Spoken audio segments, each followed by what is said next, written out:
Hello everyone! It's me, Ejang Variety Vlog. Sa ngayon tayo ay magpa-plantita. Before that, that's my background. My background, that's my halaman here. Halaman. Alam niyo itong bulaklak na to? Nalala ko, noong nag-attend ako ng Flores de Mayo, nangunguha kami ng ganito. Ang daming ano yan. That's my halamanan. So, watch me guys. So, ita-transfer ko siya dito. Then, ito, ita-transfer ko dito. So, I remember guys, ito, nag-iisa lang ito noon nung tinanim ko. Na-i-vlog ko to.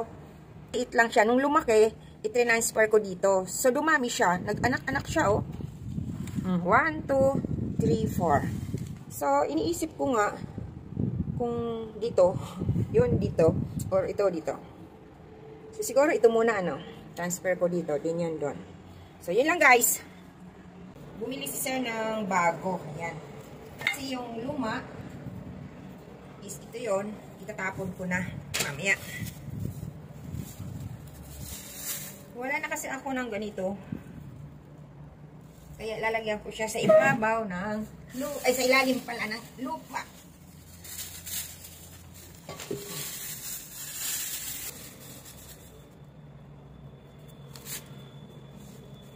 By the way guys, meron pala tayong tubig na merong cinnamon. Nakita ko kasi sa YouTube na pantaboy ng mga insekto or ants, di ba? So, ini-spray ko to sa halaman. Then nakita ko rin doon na pwedeng ihalo yung cinnamon powder sa lupa. Pero binibilad pa. So, ayoko na ng matagal na proseso kasi luma na yung soil na gagamitin ko. Yan. So, bubudburan ko na lang ng cinnamon powder. Yan ang cinnamon powder ko, ang dami-dami. So, ito try natin para itaboy yung mga or insekto dyan.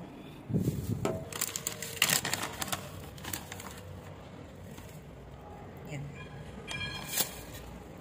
Nakita ko kasi doon, pwedeng ihalo sa lupa. So, yun ang gagawin natin ngayon. Ihalo-halo. Yun.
Plantita. Ayan, tayo ay magplantita. Hello guys! So, yun na ang ating na-transfer na plantita. Ayan na po ang ating na-plantita. So, ngayon, ipapasok ko to sa loob. So, lilinisin muna natin. Ano? So, nakahanda na yung ating mga baldiyo at marumi. Hindi natin pwedeng iwan ng marumi yan. So, ayan ang ating mga halaman. Lilinisin natin yung terrace, yung mint. Doon ko ilalagay sa gilid. So, yung guys, then ipapasok natin yung inano natin dito. So, ito. Ito yung aking mga orchids. Yan. Hindi pa bumubuka. Pero ito, oh, ang tagal na yan. Yan, matagal na yan. Yan.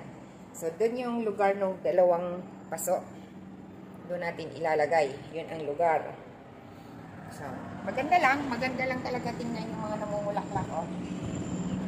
Rose, different color. Look. Look. And look, it's different also.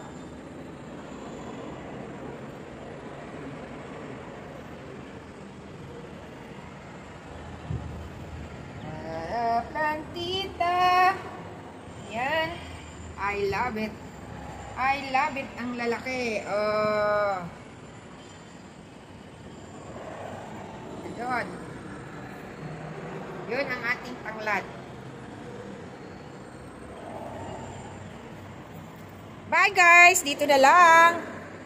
Flex-flex lang sa aking garden, mini garden. Bye-bye!